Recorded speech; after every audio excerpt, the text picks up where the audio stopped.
ہدایات۔ مولانا سید ابو العلا مودودی رحمۃ اللہ علیہ کی وہ تقریر ہے جو انہوں نے کل پاکستان اجتماع عام منعقدہ کراچی کے آخری اجلاس میں 13 نومبر 1951 کو کی تھی۔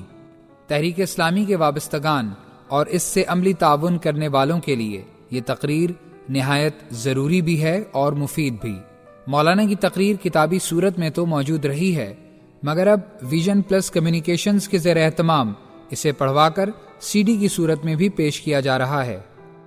رفقائے عزیز، 4 دن کے اجتماع کے بعد اب ہم لوگ ایک دوسرے سے رخصت ہو رہی ہیں۔ جتنا کام اس اجتماع میں کرنا تھا ہم کر چکے، اور ایک حد تک ہم اس کا جائزہ بھی اپنے اجتماع خاص میں لے چکے ہیں۔ اب رخصت ہونے سے پہلے میں چاہتا ہوں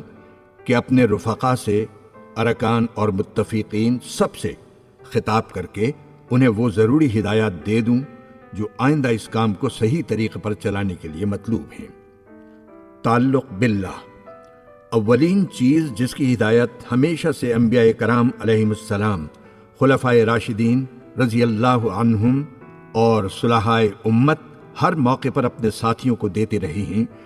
وہ اللہ سے ڈرنے اور اس کی محبت دل میں بٹھانے اور اس کے ساتھ تعلق بڑھانے کی ہدایت ہے۔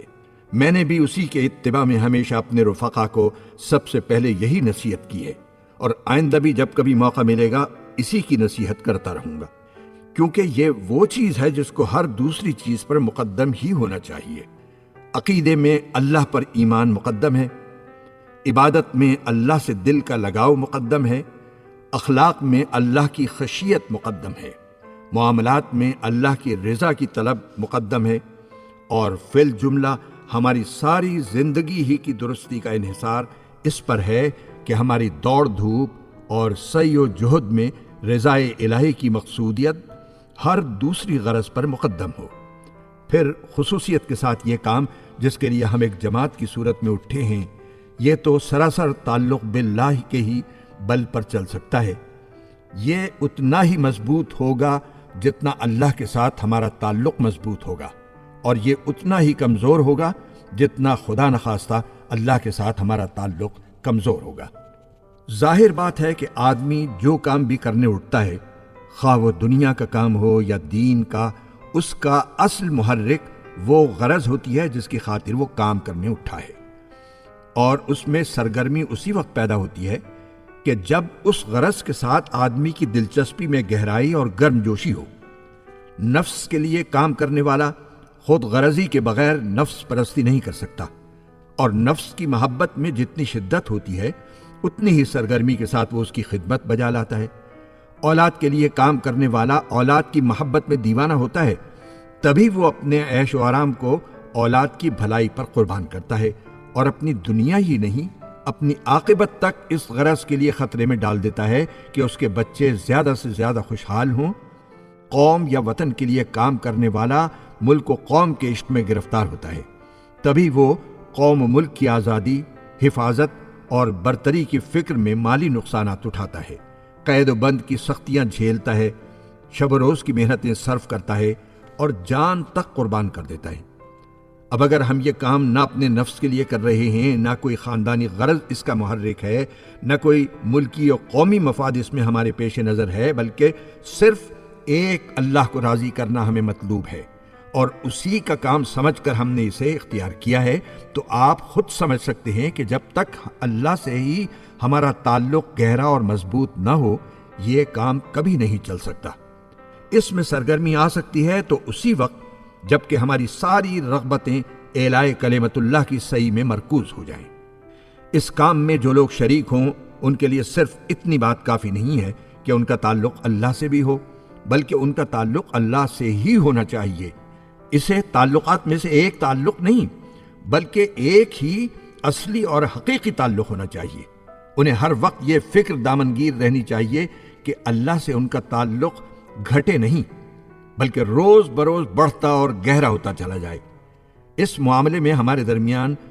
دو رائے نہیں ہیں کہ تعلق باللہ ہی ہمارے اس کام کی جان ہے۔ جماعت کا کوئی رفیق الحمدللہ اس کی اہمیت کے احساس سے غافل نہیں ہے۔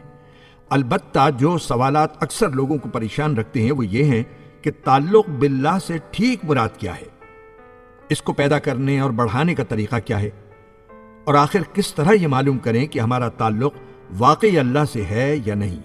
اور ہے تو کتنا ہے۔ میں نے اکثر یہ محسوس کیا ہے کہ ان سوالات کا کوئی واضح جواب معلوم نہ ہونے کی وجہ سے لوگ گویا اپنے آپ کو ایک بے نشان صحرا میں پا رہے ہیں، جہاں کچھ پتہ نہیں چلتا کہ ان کی منزل مقصود ٹھیک کس سمت میں ہے، اور کوئی اندازہ نہیں ہوتا کہ انہوں نے کتنا راستہ طے کیا ہے اور اب کس مرحلے میں ہیں اور آگے کتنے مراحل باقی ہیں۔ اسی وجہ سے بسا اوقات ہمارا کوئی رفیق مبہم تصورات میں گم ہونے لگتا ہے، کوئی ایسے طریقوں کی طرف مائل ہو جاتا ہے جو موصل الی المقصود نہیں ہے۔ کسی کے لیے مقصود سے قریب کا تعلق اور دور کا تعلق رکھنے والی چیزوں میں امتیاز کرنا مشکل ہو رہا ہے، اور کسی پر حیرت کا عالم طاری ہے۔ اس لیے آج میں صرف تعلق باللہ کی نصیحت پر ہی اکتفا نہ کروں گا، بلکہ اپنے علم کی حد تک ان سوالات کا بھی ایک واضح جواب دینے کی کوشش کروں گا۔ تعلق باللہ کے معنی۔ تعلق باللہ سے مراد، جیسا کہ قرآن مجید میں بتایا گیا ہے، یہ ہے کہ آدمی کا جینا اور مرنا اور اس کی عبادتیں اور قربانیاں سب کے سب اللہ کے لیے ہوں۔ قل ان صلاتی ونسکی ومحیای ومماتی للہ رب العالمین۔ کہو بے شک میری نماز اور میری قربانی، میرا جینا اور میرا مرنا سب کچھ اللہ رب العالمین کے لیے ہے، اور وہ پوری طرح یکسو ہو کر اپنے دین کو بالکل اللہ کے لیے خالص کر کے اس کی بندگی کرے۔ وَمَا أُمِرُوا إِلَّا لِيَعْبُدُوا اللَّهَ مُخْلِصِينَ لَهُ الدِّينَ حُنَفَاءَ، اور ان کو اس کے سوا کوئی حکم نہیں دیا گیا تھا کہ اللہ کی بندگی کریں، اپنے دین کو اس کے لیے خالص کر کے بالکل یکسو ہو کر۔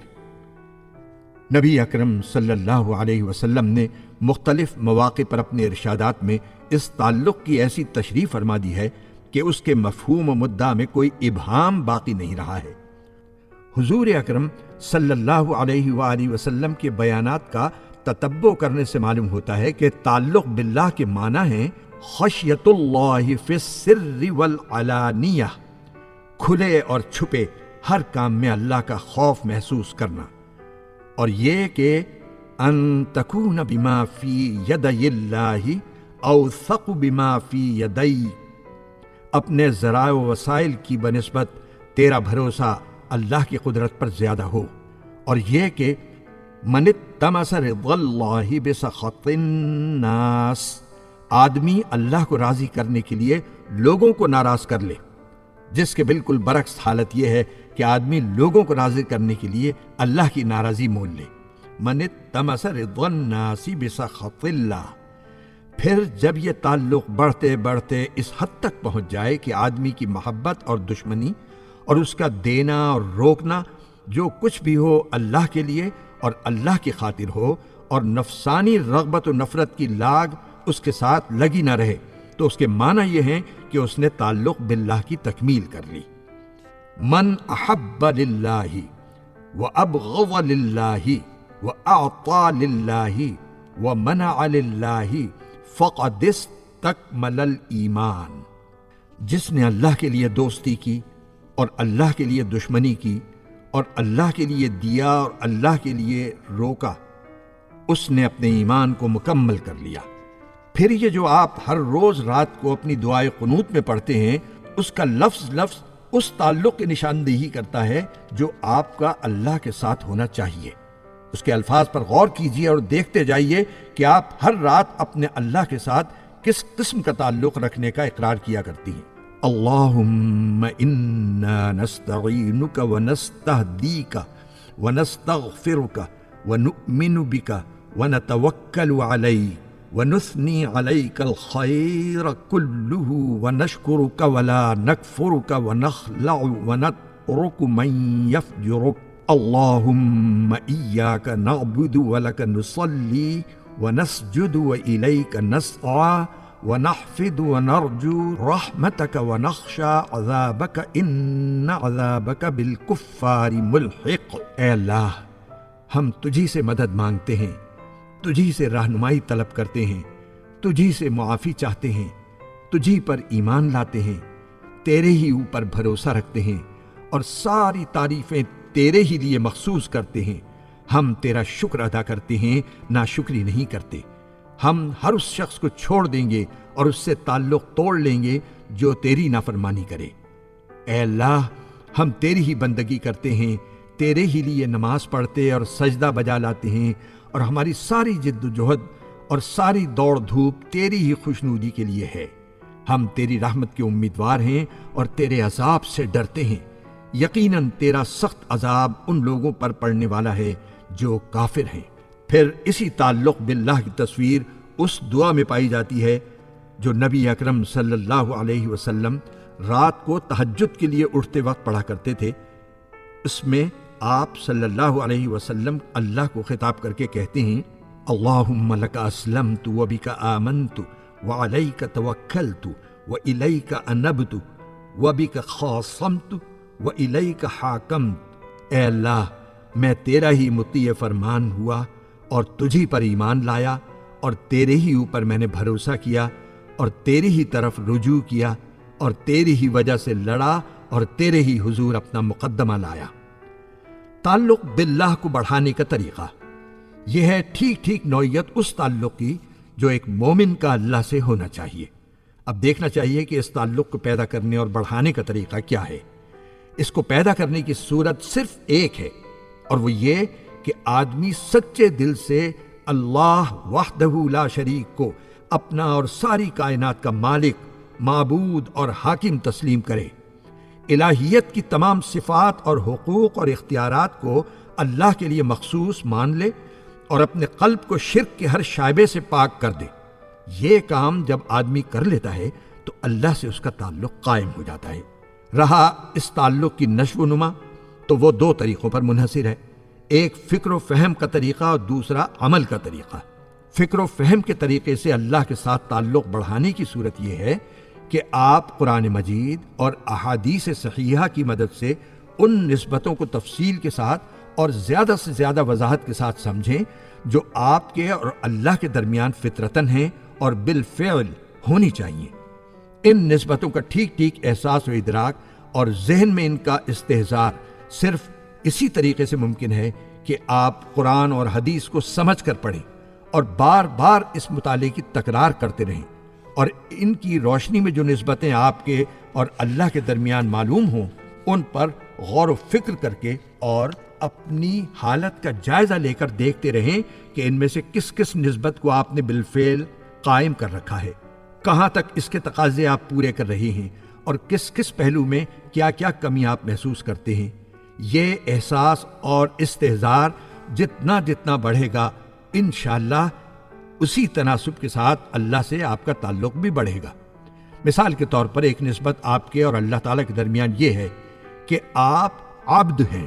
اور وہ آپ کا معبود ہے۔ دوسری نسبت یہ ہے کہ آپ زمین پر اس کے خلیفہ ہیں اور اس نے اپنی بے شمار امانتیں آپ کے سپرد کر رکھی ہیں۔ تیسری نسبت یہ ہے کہ آپ ایمان لا کر اس کے ساتھ ایک بیع کا معاہدہ طے کر چکے ہیں جس کے مطابق آپ نے اپنی جان و مال اس کے ہاتھ بیچی ہے اور اس نے جنت کے وعدے پر خریدی ہے۔ چوتھی نسبت آپ کے اور اس کے درمیان یہ ہے کہ آپ اس کے سامنے جواب دہ ہیں اور وہ آپ کا حساب صرف آپ کے ظاہر کے ہی لحاظ سے لینے والا نہیں ہے، بلکہ آپ کی جملہ حرکات و سکنات، بلکہ آپ کی نیتوں اور ارادوں تک کا ریکارڈ اس کے پاس محفوظ ہو رہا ہے۔ غرض یہ اور دوسری بہت سی نسبتیں ایسی ہیں جو آپ کے اور اللہ تعالیٰ کے درمیان موجود ہیں۔ بس انہی نسبتوں کو سمجھنے، محسوس کرنے، یاد رکھنے اور ان کے تقاضے پورے کرنے پر اللہ کے ساتھ آپ کے تعلق کا بڑھنا اور اس سے قریب تر ہونا موقوف ہے۔ جس قدر آپ ان سے غافل ہوں گے اللہ سے آپ کا تعلق اتنا ہی کمزور ہوگا، اور جس قدر زیادہ ان سے خبردار اور ان کی طرف متوجہ رہیں گے اسی قدر آپ کا تعلق گہرا اور مضبوط ہوگا۔ لیکن یہ فکری طریقہ اس وقت تک نتیجہ خیز نہیں ہو سکتا، بلکہ زیادہ دیر تک نبھایا بھی نہیں جا سکتا جب تک کہ عملی طریقے سے اس کو مدد اور قوت نہ پہنچائی جائے، اور وہ عملی طریقہ ہے احکام الہی کی مخلصانہ اطاعت اور ہر اس کام میں جان لڑا کر دوڑ دھوپ کرنا جس کے متعلق آدمی کو معلوم ہو جائے کہ اس میں اللہ کی رضا ہے۔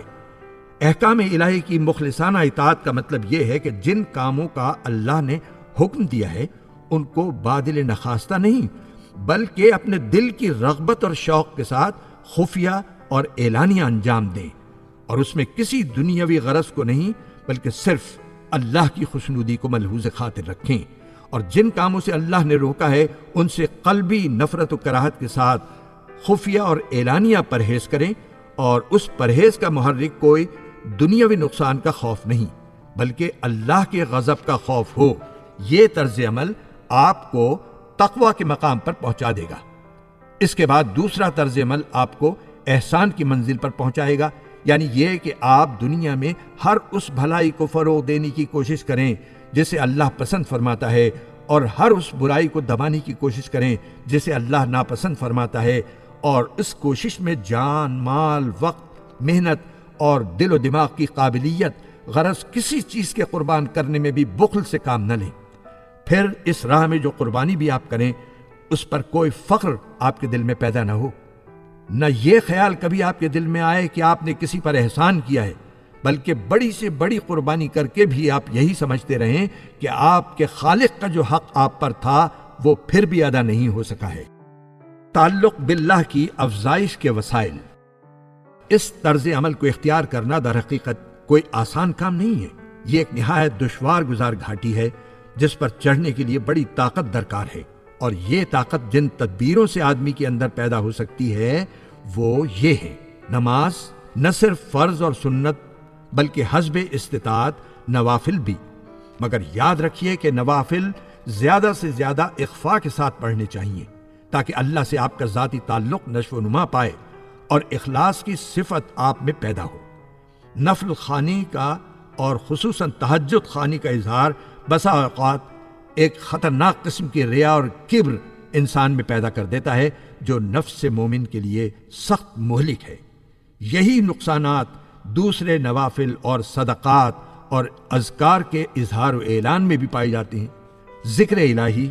جو زندگی کے تمام احوال میں جاری رہنا چاہیے، اس کے وہ طریقے صحیح نہیں ہیں جو بعد کے ادوار میں صوفیہ کے مختلف گروہوں نے خود ایجاد کیے یا دوسروں سے لیے، بلکہ بہترین اور صحیح ترین طریقہ وہ ہے جو نبی اکرم صلی اللہ علیہ وسلم نے اختیار فرمایا اور صحابہ کرام رضوان اللہ علیہم اجمعین کو سکھایا۔ آپ صلی اللہ علیہ وسلم کے تعلیم کردہ اذکار اور دعاؤں میں سے جس قدر بھی یاد کر سکیں یاد کر لیں، مگر الفاظ کے ساتھ ان کے معانی بھی ذہن نشین کیجیے اور معانی کے استحضار کے ساتھ ان کو وقتاً فوقتاً پڑھتے رہا کیجیے۔ یہ اللہ کی یاد تازہ رکھنے اور اللہ کی طرف دل کی توجہ مرکوز رکھنے کا ایک نہایت مؤثر ذریعہ ہے۔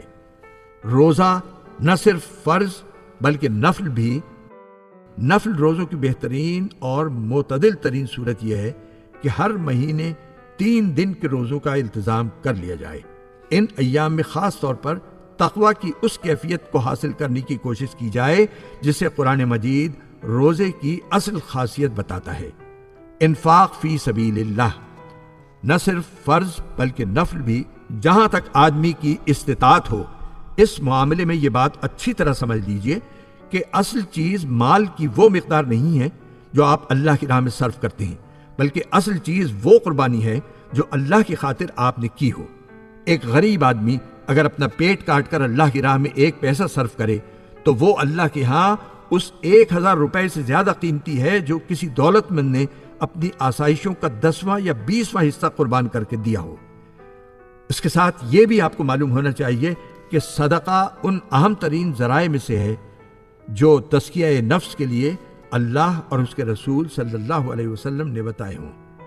آپ اس کے اثرات کا تجربہ کر کے اس طرح دیکھ سکتے ہیں کہ ایک دفعہ اگر آپ سے کوئی لغزش سرزد ہو جائے تو آپ صرف نادم ہونے اور توبہ کرنے پر اکتفا کریں، اور دوسری مرتبہ اگر کسی لغزش کا صدور ہو تو آپ توبہ کے ساتھ اللہ کی راہ میں کچھ صدقہ بھی کریں۔ دونوں حالتوں کا موازنہ کر کے آپ خود اندازہ کر لیں کہ توبہ کے ساتھ صدقہ آدمی کے نفس کو زیادہ پاک اور برے میلانات کے مقابلے کے لیے زیادہ مستعد کرتا ہے۔ یہ وہ سیدھا سادہ سلوک ہے جو قرآن اور سنت نے ہمیں بتایا ہے۔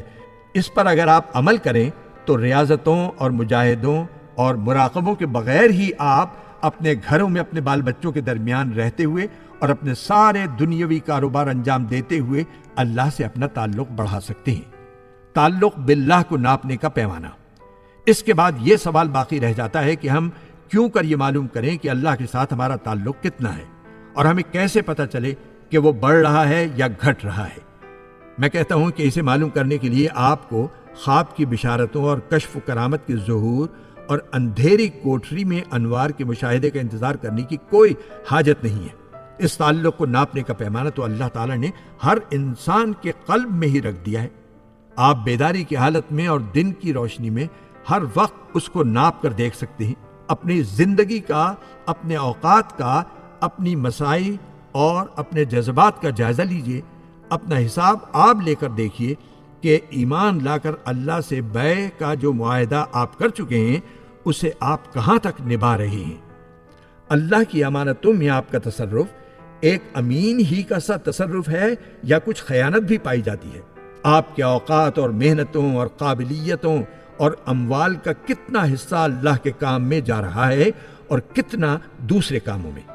آپ کے اپنے مفاد اور جذبات پر چوٹ پڑے تو آپ کے غصے اور بے کلی کا کیا حال ہوتا ہے، اور جب اللہ کے مقابلے میں بغاوت ہو رہی ہو تو اسے دیکھ کر آپ کے دل کی کڑھن اور آپ کے غضب اور بے چینی کی کیا کیفیت رہتی ہے؟ یہ اور دوسرے بہت سے سوالات ہیں جو آپ خود اپنے نفس سے کر سکتے ہیں، اور اس کا جواب لے کر ہر روز معلوم کر سکتے ہیں کہ اللہ سے آپ کا کوئی تعلق ہے یا نہیں، اور ہے تو کتنا ہے، اور اس میں کمی ہو رہی ہے یا اضافہ ہو رہا ہے۔ رہیں بشارتیں اور کشوف و کرامات اور انوار و تجلیات تو آپ ان کے اکتساب کی فکر میں نہ پڑیں۔ سچی بات یہ ہے کہ اس مادی دنیا کے دھوکہ دینے والے مظاہر میں توحید کی حقیقت کو پا لینے سے بڑا کوئی کشف نہیں ہے۔ شیطان اور اس کی ذریت کے دلائے ہوئے ڈراووں اور لالچوں کے مقابلے میں راہ راست پر قائم رہنے سے بڑی کوئی کرامت نہیں ہے۔ کفر و فسق اور ضلالت کے اندھیروں میں حق کی روشنی دیکھنے اور اس کا اتباع کرنے سے بڑا کوئی مشاہدہ یا انوار نہیں ہے، اور مومن کو اگر کوئی سب سے بڑی بشارت مل سکتی ہے تو وہ اللہ کو رب مان کر اس پر جم جانے اور ثابت قدمی کے ساتھ اس کی راہ پر چلنے سے ملتی ہے۔ ان الذين قالوا ربنا الله ثم استقاموا تتنزل عليهم الملائكة ألا تخافوا ولا تحزنوا وأبشروا بالجنة التي كنتم توعدون۔ جن لوگوں نے کہا کہ اللہ ہمارا رب ہے اور پھر وہ اس پر ثابت قدم رہے، یقیناً ان پر فرشتے نازل ہوتے ہیں اور ان سے کہتے ہیں کہ نہ ڈرو، نہ غم کرو، اور خوش ہو جاؤ اس جنت کی بشارت سے جس کا تم سے وعدہ کیا گیا ہے۔ ترجیح آخرت۔ تعلق باللہ کے بعد دوسری چیز جس کی میں آپ کو نصیحت کرتا ہوں وہ یہ ہے کہ ہر حال میں دنیا پر آخرت کو ترجیح دیجیے اور اپنے ہر کام میں آخرت کی فوز و فلاح کو مقصود بنائیے۔ قرآن مجید ہمیں بتاتا ہے کہ دائمی اور ابدی زندگی کا مقام آخرت ہے، اور دنیا کی اس عارضی قیام گاہ میں ہم صرف اس امتحان کے لیے بھیجے گئے ہیں کہ اللہ کے دیے ہوئے تھوڑے سے سر و سامان، تھوڑے سے اختیارات اور گنے چنے اوقات و مواقع میں کام کر کے ہم میں سے کون اپنے آپ کو اللہ کی جنت کا مستقل آباد کار بننے کے لیے موزوں ثابت کرتا ہے۔ یہاں جس چیز کا امتحان ہم سے لیا جا رہا ہے وہ یہ نہیں ہے کہ ہم صنعتیں اور تجارتیں اور کھیتیاں اور سلطنتیں چلانے میں کیا کمالات دکھاتے ہیں، اور عمارتیں اور سڑکیں کیسی اچھی بناتے ہیں، اور ایک شاندار تمدن پیدا کرنے میں کتنی کامیابی حاصل کرتے ہیں، بلکہ سارا امتحان صرف اس امر کا ہے کہ ہم اللہ کی دی ہوئی امانتوں میں اللہ کی خلافت کا حق ادا کرنے کی کتنی قابلیت رکھتے ہیں۔ باغی اور خود مختار بن کر رہتے ہیں یا مطیع و فرما بردار بن کر اللہ کی دنیا کو خدائی معیار کے مطابق سنوارنے کی کوشش کرتے ہیں یا بگاڑنے کی، اور اللہ کی خاطر شیطانی قوتوں سے کشمکش اور مقابلہ کرتے ہیں یا ان کے آگے سپر ڈال دیتے ہیں۔ جنت میں آدم و حوا علیہ السلام کا جو پہلا امتحان ہوا تھا وہ دراصل اسی امر میں تھا، اور آخرت میں جنت کی مستقل آبادی کے لیے بنی نوع انسانی کے افراد کا جو انتخاب ہوگا وہ بھی اسی فیصلہ کن سوال پر ہوگا۔ پس کامیابی و ناکامی کا اصل معیار یہ نہیں ہے کہ امتحان دینے کے دوران میں کس نے تخت شاہی پر بیٹھ کر امتحان دیا اور کس نے تختہ دار پر، کس کی آزمائش ایک سلطنت عظیم دے کر کی گئی اور کسے ایک جھونپڑی میں آزمایا گیا۔ امتحان گاہ کے یہ وقتی اور عارضی حالات اگر اچھے ہوں تو یہ فوز و فلاح کی دلیل نہیں، اور برے ہوں تو یہ خائب و خاسر رہ جانے کے ہم معنی نہیں۔ اصل کامیابی جس پر ہمیں نگاہ جمائی رکھنی چاہیے یہ ہے کہ دنیا کی اس امتحان گاہ میں جس جگہ بھی ہم بٹھائے گئے ہوں اور جو کچھ بھی دے کر ہمیں آزمایا گیا ہو، اس میں ہم اپنے آپ کو اللہ کا وفادار بندہ اور اس کی مرضیات کا متبع ثابت کریں، تاکہ آخرت میں ہم کو وہ پوزیشن ملے جو اللہ نے اپنے وفادار بندوں کے لیے رکھی ہے۔ حضرات، یہ ہے اصل حقیقت، مگر یہ ایسی حقیقت ہے جسے محض ایک دفعہ سمجھ لینا اور مان جانا کافی نہیں، بلکہ اسے ہر وقت ذہن میں تازہ رکھنے کی سخت کوشش کرنا پڑتی ہے، ورنہ ہر وقت اس کا امکان رہتا ہے کہ ہم آخرت کے منکر نہ ہونے کے باوجود دنیا میں اس طریقے پر کام کرنے لگیں جو آخرت کو بھول کر اور دنیا کو مقصود بنا کر کام کرنے والوں کا طریقہ ہے۔ اس کی وجہ یہ ہے کہ آخرت ایک غیر محسوس چیز ہے جو مرنے کے بعد سامنے آنے والی ہے۔ اس دنیا میں ہم اس کا اور اس کے اچھے برے نتائج کا ادراک صرف ذہنی توجہ سے ہی کر سکتے ہیں۔ اس کے برعکس دنیا ایک محسوس چیز ہے جو اپنی تلخیاں اور شیرینیاں ہر وقت ہمیں چکھاتی رہتی ہے، اور جس کے اچھے اور برے نتائج ہر آن ہمارے سامنے آ کر ہمیں یہ دھوکہ دیتے رہتے ہیں کہ اصل نتائج بس یہی ہیں۔ آخرت بگڑے تو اس کی تھوڑی بہت تلخی ہمیں صرف ایک دل کے چھپے ہوئے ضمیر میں محسوس ہوتی ہے، بشرطے کہ وہ زندہ ہو، مگر دنیا بگڑے تو اس کی چبھن ہمارا رونگٹا رونگٹا محسوس کرتا ہے، اور ہمارے بال بچے، عزیز و اقارب، دوست و آشنا اور سوسائٹی کے عام لوگ سب مل جل کر اسے محسوس کرتے اور کراتے ہیں۔ اسی طرح آخرت سنورے تو اس کی کوئی ٹھنڈک ہمیں ایک گوشہ دل کے سوا کہیں محسوس نہیں ہوتی، اور وہاں بھی صرف اس صورت میں محسوس ہوتی ہے کہ جب غفلت نے دل کے اس گوشے کو سن نہ کر دیا ہو، مگر اپنی دنیا کا سنوار ہمارے پورے وجود کے لیے لذت بن جاتا ہے۔ ہمارے تمام حواس اس کو محسوس کرتے ہیں اور ہمارا سارا ماحول اس کے احساس میں شریک ہو جاتا ہے۔ یہی وجہ ہے کہ آخرت کو بطور ایک عقیدے کے مان لینا چاہے مشکل نہ ہو، مگر اسے انداز فکر اور اخلاق و اعمال کے پورے نظام کی بنیاد بنا کر زندگی بھر کام کرنا سخت مشکل ہے، اور دنیا کو زبان سے ہیچ کہہ دینا چاہے کتنا ہی آسان ہو، مگر دل سے اس کی محبوبیت اور خیال سے اس کی مطلوبیت کو نکال پھینکنا آسان کام نہیں ہے۔ یہ کیفیت بڑی کوشش سے حاصل ہوتی ہے اور ہم کوشش کرتے رہنے سے قائم رہ سکتی ہے۔ فکر آخرت کی تربیت کے ذرائع۔ آپ پوچھیں گے کہ یہ کوشش ہم کیسے کریں اور کن چیزوں سے اس میں مدد لیں؟ میں عرض کروں گا کہ اس کے بھی دو طریقے ہیں، ایک فکری طریقہ اور دوسرا عملی طریقہ۔ فکری طریقہ یہ ہے کہ آپ صرف آمنت بالیوم الآخر کہہ دینے پر اکتفا نہ کریں، بلکہ قرآن کو سمجھ کر پڑھنے کی عادت ڈالیں، جس سے رفتہ رفتہ آپ کو آخرت کا عالم دنیا کے اس پردے کے پیچھے یقین کی آنکھوں سے نظر آنے لگے گا۔ قرآن کا شاید کوئی ایک صفحہ بھی ایسا نہیں ہے جس میں کسی نہ کسی ڈھنگ سے آخرت کا ذکر نہ کیا گیا ہو۔ جگہ جگہ آپ کو اس میں عالم آخرت کا نقشہ ایسی تفصیل کے ساتھ ملے گا کہ جیسے کوئی وہاں کا آنکھوں دیکھا حال بیان کر رہا ہو، بلکہ بہت سے مقامات پر تو یہ نقشہ کشی ایسے عجیب طریقے سے کی گئی ہے کہ پڑھنے والا تھوڑی دیر کے لیے اپنے آپ کو وہاں پہنچا ہوا محسوس کرنے لگتا ہے، اور بس اتنی کسر رہ جاتی ہے کہ اس مادی دنیا کا دھندلا سا پردہ ذرا سامنے سے ہٹ جائے تو آدمی آنکھوں سے وہ سب کچھ دیکھ لے جو الفاظ میں بیان کیا جا رہا ہے۔ بس قرآن کریم کو بالالتزام سمجھ کر پڑھتے رہنے سے بتدریج آدمی کو یہ کیفیت حاصل ہو سکتی ہے کہ اس کے ذہن پر آخرت کا خیال مسلط ہو جائے، اور وہ ہر وقت یہ محسوس کرنے لگے کہ اس کی مستقل قیام گاہ موت کے بعد کا عالم ہے، جس کی اسے دنیا کی اس عارضی زندگی میں تیاری کرنا ہے۔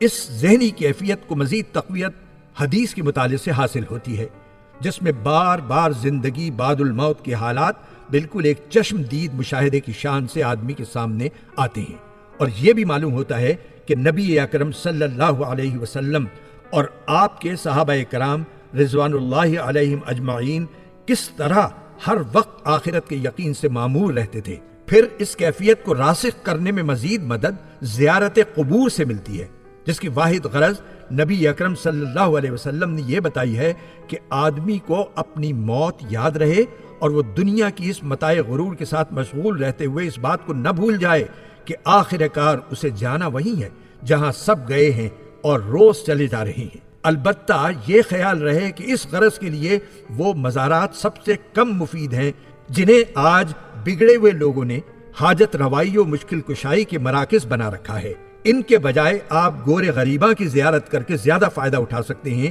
یا پھر بادشاہوں کے ان عالی شان مقبروں کو دیکھ کر جن کے آس پاس کہیں کوئی حاجب و دربان ادب قاعدے سکھانے والا نہیں ہے۔ اس کے بعد عملی طریقے کو لیجئے۔ آپ کو دنیا میں رہتے ہوئے اپنی گھریلو زندگی میں، اپنے محلے اور اپنی برادری کی زندگی میں،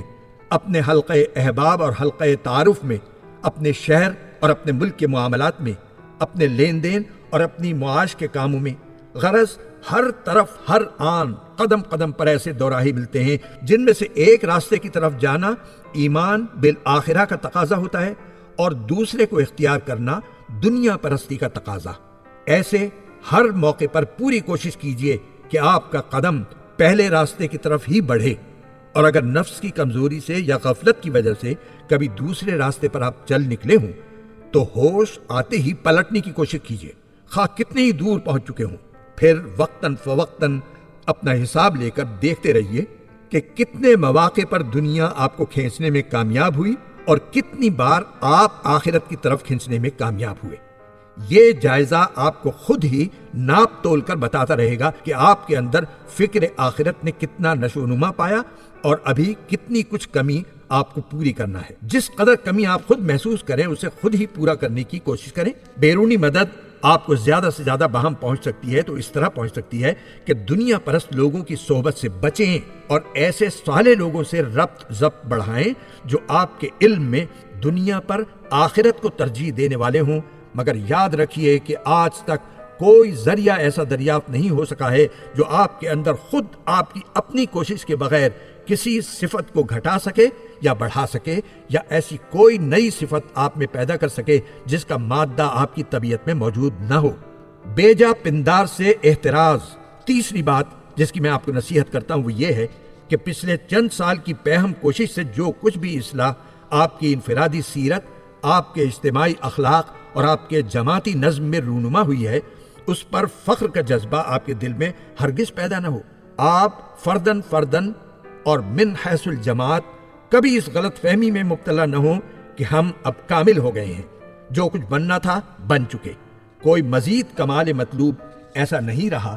جو ہمیں حاصل کرنا ہو۔ مجھے اور جماعت کے دوسرے ذمہ دار لوگوں کو بسا اوقات ایک فتنے سے دوچار ہونا پڑتا ہے۔ ایک زمانے سے بکثرت لوگ جماعت اسلامی کی اور دراصل اس تحریک کی جس کے لیے یہ جماعت کام کرنے اٹھی ہے قدر گھٹانے کے لیے یہ مشہور کر رہے ہیں کہ یہ جماعت تو محض ایک سیاسی جماعت ہے، عام سیاسی پارٹیوں کی طرح کام کر رہی ہے۔ اس میں تزکیہ نفس اور روحانیت کا کہیں نام و نشان تک نہیں ہے، اس میں تعلق باللہ اور فکر آخرت کا فقدان ہے۔ اس کے چلانے والے خود بے پیرے ہیں، نہ انہوں نے کسی سلسلہ خانقاہی سے تقوی اور احسان کی تربیت پائی ہے، نہ ان کے رفقا کو اس طرح کی کوئی تربیت ملنے کا امکان ہے۔ یہ باتیں اس لیے کی جاتی ہیں کہ جماعت اسلامی کے کارکنوں میں اور اس سے دلچسپی رکھنے والے لوگوں میں بددلی پھیلے اور وہ پھر پلٹ کر انہی آستانوں سے وابستہ ہو جائیں جہاں آج تک اسلام زیر سایہ کفر کی کسی نہ کسی جزوی خدمت کو ہی بڑی سے بڑی چیز سمجھا جاتا رہا ہے، جہاں پورے دین کو بحیثیت ایک نظام زندگی کے قائم اور غالب کرنے کا تخیل سرے سے موجود ہی نہیں رہا ہے،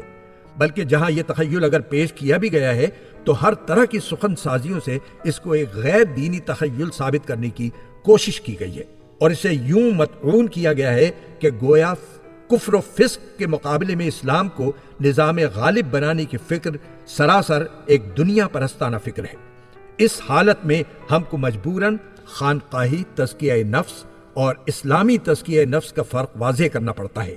اور یہ بتانا پڑتا ہے کہ وہ حقیقی تقوی اور احسان کیا ہے جو اسلام میں مطلوب ہے، اور وہ ٹکسالی تقوی اور احسان کیا چیز ہے جس کی تربیت ہمارے ہاں فن دینداری کے ماہرین دیا کرتی ہیں۔ اس کے ساتھ ہمیں جماعت اسلامی کے طریق اصلاح و تربیت اور اس کے نتائج بھی کھول کر بیان کرنا پڑتے ہیں تاکہ ایک صحیح دینی حس رکھنے والا آدمی خود ہی محسوس کرے کہ جماعت اسلامی کا اثر قبول کرنے کے بعد ابتدائی مرحلے میں ہی انسان کے اندر تقوی اور احسان کی جو حقیقی کیفیت پیدا ہونے لگتی ہے وہ عمر بھر تزکیہ نفس کی تربیت پانے بلکہ تربیت دینے والوں میں بھی نظر نہیں آتی۔ یہ باتیں ہمیں مجبوراً اپنے معترضین کی بے انصافیوں کی وجہ سے کہنا پڑتی ہیں، اپنی مدافعت کے لیے نہیں بلکہ تحریک اسلامی کو بچانے کی خاطر کہنی پڑتی ہیں۔ لیکن انہیں کہتے وقت ہم اللہ کی پناہ مانگتے ہیں کہ کہیں یہ باتیں ہمارے اندر اور ہمارے رفیقوں کے اندر عجب و غرور اور اپنی کاملیت کی غلط فہمی نہ پیدا کر دیں، اس لیے کہ اگر خدا نخواستہ یہ جھوٹا پندار ہمارے اندر پیدا ہو گیا تو ہم نے آج تک جو کچھ حاصل کیا ہے وہ بھی کھو بیٹھیں گے۔ اس خطرے سے بچنے کے لیے میں چاہتا ہوں کہ 3 حقیقتیں آپ اچھی طرح سمجھ لیں اور انہیں کبھی فراموش نہ کریں۔ پہلی بات یہ ہے کہ کمال ایک لامتناہی چیز ہے جس کی آخری حد ہماری نگاہوں سے اوجھل ہے۔ آدمی کا کام یہ ہے کہ پیہم اس کی بلندیوں پر چڑھنے کی کوشش کرتا رہے اور کسی مقام پر بھی پہنچ کر یہ گمان نہ کرے کہ وہ کامل ہو گیا ہے۔ جس آن کسی شخص کو یہ غلط فہمی لاحق ہوتی ہے اس کی ترقی فوراً رک جاتی ہے، اور رک ہی نہیں جاتی، الٹا تنزل شروع ہو جاتا ہے۔ یاد رکھیے کہ بلندی پر چڑھنے کے لیے ہی نہیں، ایک بلند مقام پر ٹھہرنے کے لیے بھی ایک مسلسل جد و جہد درکار ہوتی ہے، اور اس کا سلسلہ بند ہوتے ہی پستی کی کوشش آدمی کو نیچے کھینچنا شروع کر دیتی ہے۔ ایک دانشمند آدمی کو کبھی نیچے جھک کر نہیں دیکھنا چاہیے کہ وہ اوپر کتنا چڑھ چکا ہے، اسے اوپر دیکھنا چاہیے کہ جو بلندیاں ابھی چڑھنے کے لیے باقی ہیں وہ اس سے کس قدر دور ہیں۔ دوسری بات یہ ہے کہ اسلام نے ہمارے سامنے انسانیت کا اتنا بلند معیار رکھا ہے جس کی ابتدائی منزلیں بھی غیر اسلامی مذاہب و ادیان کے معیار کمال سے اونچی ہیں، اور یہ کوئی خیالی معیار نہیں ہے بلکہ عمل کی دنیا میں انبیاء کرام اور اکابر صحابہ اور صلحائے امت کی پاکیزہ زندگیاں اس کی بلندیوں کی نشاندہی کر رہی ہیں۔ اس معیار کو آپ ہمیشہ نگاہ میں رکھیں، یہ آپ کو کاملیت کی غلط فہمی سے بچائے گا، اپنی پستی کا احساس دلائے گا، اور ترقی کی کوششوں کے لیے ہر وقت اتنی بلندیاں آپ کے سامنے پیش کرتا رہے گا کہ عمر بھر کی جد و جہد کے بعد بھی آپ یہی محسوس کریں گے کہ ابھی بہت سی منزلیں چڑھنے کے لیے باقی ہیں۔ اپنے گرد و پیش کے دم توڑتے ہوئے مریضوں کو دیکھ کر اپنی ذرا سی تندرستی پر ناز نہ کیجیے، اخلاق و روحانیت کے ان پہلوانوں پر نگاہ رکھیے جن کی جگہ آج آپ شیطان سے نبردآزما ہونے کے لیے اکھاڑے میں اترے ہیں۔ مومن کا کام یہ ہے کہ دولت دین کے معاملے میں وہ ہمیشہ اپنے سے اونچے لوگوں کی طرف دیکھے تاکہ یہ دولت کمانے کی حرص کبھی اس کے اندر بجھنے نہ پائے، اور دولت دنیا کے معاملے میں ہمیشہ اپنے سے کمتر لوگوں کی طرف دیکھے تاکہ جتنا کچھ بھی اس کے رب نے اسے دیا ہے اس پر وہ اللہ کا شکر بجا لائے اور زر و مال کی پیاس تھوڑے سے ہی بجھ جائے۔ تیسری بات یہ ہے کہ فی الواقع ہماری جماعت نے اب تک اپنے اندر جو خوبیاں پیدا کی ہیں وہ بس اس لیے خوب ہیں کہ ہمارے گرد و پیش کا بگاڑ حد سے بڑھا ہوا ہے۔ اس گھٹا ٹوپ اندھیرے میں ایک ذرا سا دیا بھی جسے روشن کرنے کی توفیق ہم لوگوں کو نصیب ہو گئی نمایاں نظر آنے لگا، ورنہ سچی بات یہ ہے کہ اسلام کے کم سے کم معیار مطلوب کو بھی سامنے رکھ کر جب ہم اپنا جائزہ لیتے ہیں تو ہر پہلو سے ہمیں اپنی ذات میں اور اپنے جماعتی نظام میں خامیاں ہی خامیاں نظر آتی ہیں۔ بس اگر ہم اپنی کوتاہیوں کا اعتراف کریں تو یہ محض ایک انکسار کے طور پر نہ ہو بلکہ ایک حقیقی اعتراف ہونا چاہیے، اور اس کا نتیجہ یہ ہونا چاہیے کہ ہم اپنی ایک ایک کوتاہی کو سمجھیں اور اسے دور کرنے کی کوشش کریں۔ تربیت گاہوں سے فائدہ اٹھائیے، اسی چیز میں آپ کی مدد کرنے کے لیے جماعت نے تربیت کے نئے پروگرام کا آغاز کیا ہے۔ اس پروگرام کے تحت جو تربیت گاہیں قائم کی گئی ہیں ان میں ارکان اور متفقین سب آ سکتے ہیں۔ تربیت کی مدت قصداً کم رکھی گئی ہے تاکہ کاروباری لوگ اور ملازمین اور زراعت پیشہ حضرات سب کے سب اس سے بآسانی فائدہ اٹھا سکیں۔ تربیت کے 2 اجزاء رکھے گئے ہیں، ایک علمی اور دوسرا عملی۔ علمی جز میں کوشش کی جاتی ہے کہ تھوڑے وقت میں ہی قرآن و حدیث کی تعلیمات، احکام فقہ اور جماعتی لٹریچر کا ایک ضروری خلاصہ آدمی کے ذہن نشین ہو جائے، جس سے وہ دین کو، اس کے پورے نظام کو، اس کے تقاضوں کو، اس کے مطابق زندگی بسر کرنے کے طریقوں کو اور اس کی اقامت کے لائحہ عمل کو اچھی طرح سمجھ لے، اور یہ بھی جان لے کہ اقامت دین کی صحیح کے لیے کس قسم کی انفرادی سیرت، اور کس طرح کا جماعتی کردار مطلوب ہے۔ عملی جزو میں یہ کوشش کی جاتی ہے کہ چند روز تک ہمارے کارکن بیک وقت ایک جگہ رہ کر ایک ستھری اور پاکیزہ اسلامی زندگی بسر کرنے کی مشق کریں، ضبط اوقات کا، نظم عمل کا، حسن رفاقت کا اور اخوت و محبت کا سبق سیکھیں، ایک دوسرے کی خوبیاں اپنے اندر جذب کریں، اپنی کوتاہیوں کو دور کرنے میں دوسروں سے مدد لیں اور چند روز ہر طرح کی دنیاوی مشغولیتوں سے منقطع ہو کر خالص اللہ کے لیے اپنی فکر اور توجہ اور مصروفیت کو مرتکز رکھیں۔ ہماری دلی خواہش تھی کہ ایسی تربیت گاہیں کم از کم ہر ضلع میں قائم کی جائیں اور ہمہ وقتی کام کرتی رہیں، لیکن ابھی ہمارے پاس ایسے آدمیوں کی کمی ہے جو اس کام کو چلانے کے اہل ہوں، اور دوسرے ضروری وسائل بھی کافی نہیں ہیں۔ اس لیے سردست صرف لاہور، راولپنڈی، ملتان اور کراچی میں تھوڑی تھوڑی مدت کے لیے اس کا انتظام کیا گیا ہے، تاہم مجھے توقع ہے کہ اس تھوڑے سے انتظام کا بھی آپ کو بہت کچھ فائدہ پہنچ سکتا ہے۔ انشاءاللہ اس کورس سے گزر کر آپ خود محسوس کریں گے کہ یہ ایک بڑا مفید پروگرام ہے جو جماعت نے شروع کیا ہے۔ میں تمام رفقا سے درخواست کرتا ہوں کہ وہ اس کا زیادہ سے زیادہ فائدہ اٹھائیں۔ اپنے گھروں کی طرف توجہ کیجیے۔ اس کے بعد میں آپ سب حضرات کو یہ بھی نصیحت کرتا ہوں کہ آپ اپنی اولاد کی اور اپنے گھر والوں کی اصلاح پر خاص توجہ دیں۔ قُوا أَنفُسَكُمْ وَأَهْلِيكُمْ نَارًا۔ جس اولاد کے اور جن بیویوں کے کھانے پینے اور پہننے کی آپ کو فکر ہوتی ہے، ان کے لیے آپ کو سب سے بڑھ کر اس بات کی فکر ہونی چاہیے کہ وہ جہنم کا ایندھن نہ بننے پائیں۔ آپ کو اپنی حد تک ان کی عاقبت سنوارنے اور انہیں جنت کے راستے پر ڈالنے کی ہی کوشش کرنا چاہیے۔ پھر اگر خدا نخواستہ ان میں سے کوئی خود بگڑے تو آپ بری الذمہ ہیں۔ بہرحال اس کی عاقبت خراب ہونے میں آپ کا کوئی حصہ نہ ہو۔ بسا اوقات میرے پاس اس طرح کی شکایتیں آتی رہتی ہیں کہ رفقائے جماعت اصلاح خلق کی جتنی فکر کرتے ہیں، اصلاح اہل و عیال اور اصلاح خاندان کی نہیں کرتے۔ ممکن ہے کہ بعض لوگوں کے معاملے میں یہ شکایات درست ہوں اور بعض کے معاملے میں مبنی بر مبالغہ فردن ایک ایک شخص کے حال کی تحقیق میرے لیے مشکل ہے۔ اس لیے میں یہاں اس بارے میں ایک عام نصیحت پر اکتفا کرتا ہوں۔ ہم سب کی یہ تمنا ہونی چاہیے اور تمنا کے ساتھ کوشش بھی کہ دنیا میں جو ہمیں پیارے ہیں انہیں سلامتی کی راہ پر دیکھ کر ہماری آنکھیں ٹھنڈی ہوں۔ ربنا ہب لنا من ازواجنا وذریاتنا قرۃ اعین واجعلنا للمتقین اماما۔ اس معاملے میں رفقا کو چاہیے کہ وہ ایک دوسرے کی زندگی میں دلچسپی لیں اور نہ صرف اپنی اولاد کو بلکہ اپنے رفقا کی اولاد کو بھی سنوارنے میں حصہ لیں۔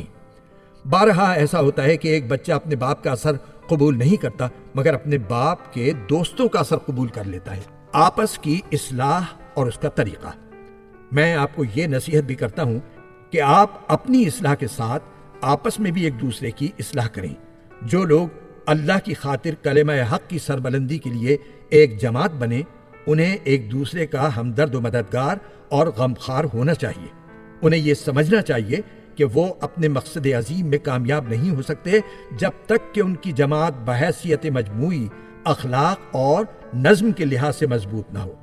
اور اس احساس کا نتیجہ یہ ہونا چاہیے کہ وہ سب ایک دوسرے کی تربیت میں مددگار بنے اور ان میں سے ہر ایک دوسرے کو سہارا دے کر اللہ کی راہ میں آگے بڑھانے کی کوشش کرے۔ اسلام میں اجتماعی تزکیے کا طریقہ یہی ہے۔ میں گرتا نظر آؤں تو آپ دوڑ کر مجھے سنبھالیں، اور آپ لغزش کھا رہے ہوں تو میں بڑھ کر آپ کا ہاتھ تھام لوں۔ میرے دامن پر کوئی دھبا نظر آئے تو آپ اسے صاف کریں، اور آپ کا دامن آلودہ ہو رہا ہو تو میں اسے پاک کروں۔ جس چیز میں فلاح و بہتری آپ کو محسوس ہو اسے آپ مجھ تک پہنچائیں، اور جس چیز میں آپ کی دنیا و عاقبت کی درستی مجھے محسوس ہو اسے میں آپ تک پہنچاؤں۔ مادی دنیا میں جب لوگ ایک دوسرے سے لین دین کرتے ہیں تو مجموعی طور پر سب کی خوشحالی میں اضافہ ہوتا ہے۔ اسی طرح اخلاق و روحانیت کی دنیا میں بھی جب یہ امداد باہمی کا طریقہ چل پڑتا ہے تو پوری جماعت کا سرمایہ بڑھتا چلا جاتا ہے۔ باہمی اصلاح کا صحیح طریقہ یہ ہے کہ جس شخص کی کوئی بات آپ کو کھٹکے یا جس سے کوئی شکایت آپ کو ہو، اس کے معاملے میں آپ جلدی نہ کریں بلکہ پہلے اسے اچھی طرح سمجھنے کی کوشش کریں، پھر اولین فرصت میں خود اس شخص سے مل کر تخلیے میں اس سے بات کریں۔ اس پر اگر اصلاح نہ ہو اور معاملہ آپ کی نگاہ میں کچھ اہمیت رکھتا ہو تو اسے اپنے علاقے کے امیر جماعت کے نوٹس میں لائیں وہ پہلے خود اصلاح کی کوشش کرے اور پھر ضرورت ہو تو جماعت کے اجتماع میں اسے پیش کرے۔ اس پوری مدت میں اس معاملے کا ذکر غیر متعلق لوگوں سے کرنا اور شخص متعلق کی غیر موجودگی میں اس کا چرچا کرنا صریحاً غیبت ہے، جس سے قطعی اجتناب کرنا چاہیے۔ نیز ایسے معاملات میں مرکز کی طرف رجوع کرنا اس وقت تک صحیح نہیں ہے جب تک مقامی جماعت اصلاح کی سعی میں ناکام ہو کر مرکز سے مدد لینے کی ضرورت محسوس نہ کرے۔ اجتماعی تنقید کا صحیح طریقہ: آپس میں ایک دوسرے کی غلطیوں اور کمزوریوں پر تنقید بھی اجتماعی اصلاح کا ایک مفید طریقہ ہے، مگر تنقید کی صحیح حدود اور آداب ملحوظ نہ رکھنے سے یہ سخت نقصان دہ بھی ہو سکتا ہے۔ اس لیے میں وضاحت کے ساتھ بتا دینا چاہتا ہوں کہ اس کی حدود اور آداب کیا ہیں۔ نمبر 1، تنقید ہر وقت ہر صحبت میں نہ ہو، بلکہ صرف خصوصی اجتماع میں امیر جماعت کی تحریک پر یا اس کی اجازت سے ہو۔ نمبر 2، تنقید کرنے والا اللہ کو شاہد سمجھ کر پہلے خود اپنے دل کا جائزہ لے لے کہ وہ اخلاص اور خیرخواہی کے جذبے سے تنقید کر رہا ہے یا اس کا محرک کوئی نفسانی جذبہ ہے۔ اگر پہلی صورت ہو تو بے شک تنقید کی جائے، ورنہ زبان بند کر کے خود اپنے نفس کو اس ناپاکی سے بچانے کی فکر کرنی چاہیے۔ نمبر 3، تنقید کا لہجہ اور زبان دونوں ایسے ہونے چاہیے جن سے ہر سننے والے کو محسوس ہو کہ آپ فی الواقع اصلاح چاہتے ہیں۔ نمبر 4، تنقید کے لیے زبان کھولنے سے پہلے یہ اطمینان کر لیجئے کہ آپ کے اعتراض کی کوئی بنیاد واقع میں موجود ہے۔ بلا تحقیق کسی کے خلاف کچھ کہنا ایک گناہ ہے جس سے فساد رونما ہوتا ہے۔ نمبر 5، جس شخص پر تنقید کی جائے اسے تحمل کے ساتھ بات سننی چاہیے، انصاف کے ساتھ اس پر غور کرنا چاہیے۔ جو بات حق ہو وہ سیدھی طرح مان لینی چاہیے اور جو بات غلط ہو اس کی بدلائل تردید کر دینی چاہیے۔ تنقید سن کر طیش میں آ جانا کبر اور غرور نفس کی علامت ہے۔ نمبر 6، تنقید، جواب تنقید اور جواب الجواب کا سلسلہ غیر ضروری نہیں چلنا چاہیے کہ وہ ایک مستقل رد و قد بن کر رہ جائے۔ بات صرف اس وقت تک ہونی چاہیے جب تک دونوں طرف کے مختلف پہلو وضاحت کے ساتھ سامنے نہ آ جائیں۔ اس کے بعد اگر معاملہ صاف نہ ہو تو گفتگو ملتوی کر دیجیے تاکہ فریقین ٹھنڈے دل سے اپنی اپنی جگہ غور کر سکیں۔ پھر اگر فی الواقع اسے صاف کرنا ضروری ہی ہو تو دوسرے اجتماع میں اس کو پھر چھیڑا جا سکتا ہے، مگر بہرحال آپ کے جماعتی نظام میں کوئی نہ کوئی جگہ ایسی ہونی چاہیے جہاں اختلافی معاملات کا آخری فیصلہ ہو اور جہاں سے فیصلہ ہو جانے کے بعد نزاع ختم ہو جائے۔ ان حدود کو ملحوظ رکھ کر جو تنقید کی جائے وہ نہ صرف یہ کہ مفید بلکہ جماعتی زندگی کو درست رکھنے کے لیے نہایت ضروری ہے۔ اس کے بغیر کوئی جماعت زیادہ دیر تک صحیح راستے پر گامزن نہیں رہ سکتی۔ اس تنقید سے کسی کو بھی بالا تر نہ ہونا چاہیے، خواہ وہ آپ کا امیر ہو یا مجلس شورا ہو یا پوری جماعت ہو۔ میں اس کو جماعت کی صحت برقرار رکھنے کے لیے ناگزیر سمجھتا ہوں، اور مجھے یقین ہے کہ جس روز خدا نہ خواستہ ہماری جماعت میں اس کا دروازہ بند ہوا، اسی روز ہمارے بگاڑ کا دروازہ کھل جائے گا۔ یہی وجہ ہے کہ میں ابتدا سے ہر اجتماع عام کے بعد ارکان جماعت کا ایک اجتماع خاص اس غرض کے لیے منعقد کرتا ہوں کہ اس میں جماعت کے کام اور نظام کا پورا تنقیدی جائزہ لیا جائے۔ ایسے اجتماعات میں سب سے پہلے میں خود اپنے آپ کو تنقید کے لیے پیش کرتا ہوں، تاکہ جس کو مجھ پر یا میرے کام پر کوئی اعتراض ہو وہ اسے سب کے سامنے بے تکلف پیش کرے، اور اس کی تنقید سے یا تو میری اصلاح ہو جائے یا میرے جواب سے اس کی اور اس کی طرح سوچنے والے دوسرے لوگوں کی غلط فہمی رفع ہو جائے۔ چنانچہ اس طرح کا ایک اجتماع کل رات ہی کو منعقد ہو چکا ہے، جس میں کھلی اور آزادانہ تنقید کا منظر سب رفقا دیکھ چکے ہیں۔ مجھے یہ معلوم کر کے حیرت ہوئی کہ یہ منظر ہمارے بعض نئے رفقا کے لیے، جنہیں ایسے مناظر دیکھنے کا پہلی مرتبہ ہی اتفاق ہوا تھا، سخت صدمے کا موجب ہوا۔ نہ معلوم انہوں نے کس نگاہ سے اس کو دیکھا کہ انہیں صدمہ ہوا۔ بصیرت کی نگاہ سے دیکھتے تو ان کے دل میں جماعت کی وقت پہلے سے زیادہ بڑھ جاتی۔ آخر اس سرزمین پر جماعت اسلامی کے سوا اور کون سی جماعت ایسی ہے جس میں 300-400 آدمیوں کے مجمع میں کئی گھنٹے تک ایسی کھلی اور آزادانہ تنقیدیں ہوں، اور پھر نہ کرسیاں اچھلیں نہ سر پھوٹیں، بلکہ اجتماع کے خاتمے پر کسی کے دل میں کسی کی طرف سے غبار تک نہ ہو۔ سمع و طاعت اور نظم جماعت کی پابندی۔ ایک چیز جس کا احساس آپ کو دلانے کی ضرورت مجھے محسوس ہوتی ہے وہ یہ ہے کہ ابھی آپ کے اندر سمع و طاعت اور نظم کی بہت کمی ہے۔ اگرچہ اپنے ماحول کو دیکھتے ہوئے ہمیں اپنے اندر بڑا ڈسپلن نظر آتا ہے، لیکن ایک طرف جب ہم اسلام کے معیار مطلوب کو دیکھتے ہیں اور دوسری طرف اس کٹھن کام کو دیکھتے ہیں جو ہمیں کرنا ہے، تو سچی بات یہ ہے کہ ہمارا یہ موجودہ ڈسپلن بہت ہی حقیر محسوس ہوتا ہے۔ آپ مٹھی بھر چند آدمی ہیں جو تھوڑے سے وسائل لے کر میدان میں آئے ہیں، اور کام آپ کے سامنے یہ ہے کہ فسق اور جاہلیت کی ہزاروں گنا زیادہ طاقت اور لاکھوں گنا زیادہ وسائل کے مقابلے میں نہ صرف ظاہری نظام زندگی کو بلکہ اس کی باطنی روح تک کو بدل ڈالیں۔ آپ خواہ تعداد کے لحاظ سے دیکھ لیں یا وسائل کے لحاظ سے، آپ کے اور اس کے درمیان کوئی نسبت ہی نہیں ہے۔ اب آخر اخلاق اور نظم کی طاقت کے سوا اور کون سی طاقت آپ کے پاس ایسی ہو سکتی ہے جس سے آپ ان کے مقابلے میں اپنی جیت کی امید کر سکیں؟ آپ کی امانت و دیانت کا سکہ اپنے ماحول پر بیٹھا ہوا ہو اور آپ کا نظم اتنا زبردست ہو کہ جماعت کے ذمہ دار لوگ جس وقت جس نقطے پر جتنی طاقت جمع کرنا چاہیں ایک اشارے پر جمع کر سکیں، تبھی آپ اپنے مقصد عظیم میں کامیاب ہو سکتے ہیں۔ اسلامی نقطہ نظر سے اقامت دین کی صحیح کرنے والی ایک جماعت میں جماعت کے اولی الامر کی اطاعت فی المعروف دراصل اللہ اور اس کے رسول صلی اللہ علیہ وسلم کی اطاعت کا ایک جز ہے۔ جو شخص اللہ کا کام سمجھ کر یہ کام کر رہا ہے اور جس نے اللہ کے ہی کام کی خاطر کسی کو اپنا امیر مانا ہے، وہ اس کے جائز احکام کی اطاعت کر کے دراصل اس کی نہیں بلکہ اللہ اور اس کے رسول صلی اللہ علیہ وسلم کی اطاعت کرتا ہے۔ جس قدر اللہ سے اور اس کے دین سے آدمی کا تعلق زیادہ ہوگا اتنا ہی وہ سمع و طاعت میں بڑھا ہوا ہوگا، اور جتنی اس تعلق میں کمی ہوگی اتنی سمع و طاعت میں بھی کمی ہوگی۔ اس سے بڑی قابل قدر قربانی اور کیا ہو سکتی ہے کہ جس شخص کا آپ پر کوئی زور نہیں ہے اور جسے محض اللہ کے کام کے لیے آپ نے اپنا امیر مانا ہے، اس کا حکم آپ ایک وفادار ماتحت کی طرح مانیں اور اپنی خواہش اور پسند اور مفاد کے خلاف اس کے ناگوار احکام تک کی بصر و چشم تعمیل کرتے چلے جائیں۔ یہ قربانی چونکہ اللہ کے لیے ہے، اس لیے اس کا اجر بھی اللہ کے ہاں بہت بڑا ہے۔ اس کے برعکس جو شخص اس کام میں شریک ہونے کے بعد بھی کسی حال میں چھوٹا بننے پر راضی نہ ہو اور اطاعت کو اپنے مرتبے سے گری ہوئی چیز سمجھے یا حکم کی چوٹ اپنے نفس کی گہرائیوں میں محسوس کرے اور تلخی کے ساتھ اس پر تل ملائے یا اپنی خواہش اور مفاد کے خلاف احکام کو ماننے میں ہچکچائے، وہ دراصل اس بات کا ثبوت پیش کرتا ہے کہ ابھی اس کے نفس نے اللہ کے آگے پوری طرح سر اطاعت خم نہیں کیا ہے، اور ابھی اس کی انانیت اپنے دعووں سے دستبردار نہیں ہوئی ہے۔ امرائے جماعت کو نصیحت۔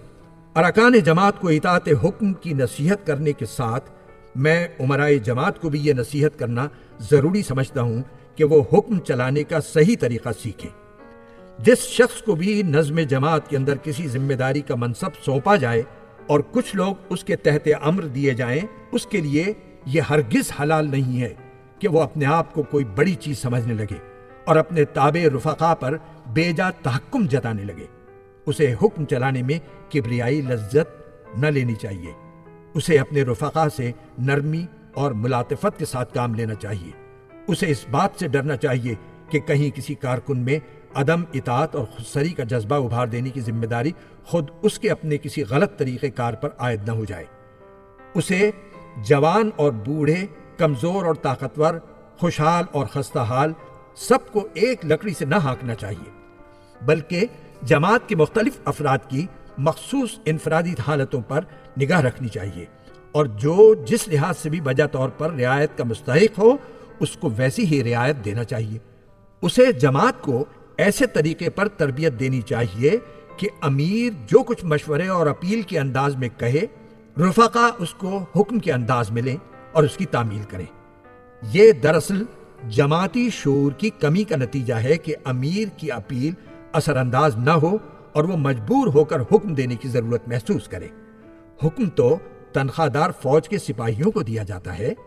وہ رضاکار سپاہی جو اپنے دل کے جذبے سے اپنے اللہ کی خاطر اکٹھے ہوئے ہوں، اللہ کے کام میں خود اپنے بنائے ہوئے امیر کی اطاعت کے لیے حکم کے محتاج نہیں ہوا کرتے، ان کو تو صرف یہ اشارہ مل جانا کافی ہے کہ فلاں جگہ تم کو اپنے رب کی فلاں خدمت بجا لانے کا موقع مل رہا ہے، یہ کیفیت جس روز امرائے جماعت اور رفقائے جماعت میں پیدا ہو جائے گی، آپ دیکھیں گے کہ آپس کی وہ بہت سی بدمزگیاں آپ سے آپ ختم ہو جائیں گی جو اب وقتاً فوقتاً امیروں اور ماموروں کے درمیان پیدا ہوتی رہتی ہیں۔ میری آخری نصیحت یہ ہے کہ وہ سب لوگ جو جماعت اسلامی کے ساتھ ہیں، خواہ ارکان ہوں یا متفق، انفاق فی سبیل اللہ کا جذبہ اپنے اندر ابھاریں، اللہ کے کام کو اپنے ذاتی کاموں پر ترجیح دیں اور اس کام میں دل کی وہ لگن پیدا کریں جو انہیں چین سے نہ بیٹھنے دے۔ آپ خود ہی مسلمان نہ بنیں بلکہ اپنی جیب کو بھی مسلمان بنائیں۔ یہ بات نہ بھولیے کہ اللہ کے حقوق آپ کے جسم و جان اور وقت پر ہی نہیں، آپ کے مال پر بھی ہیں۔ اس حق کے لیے اللہ اور رسول نے کم سے کم کی حد تو مقرر کر دی ہے، مگر زیادہ سے زیادہ کی کوئی حد مقرر نہیں کی ہے۔ یہ حد تجویز کرنا آپ کا اپنا کام ہے۔ اپنے ضمیر سے پوچھئے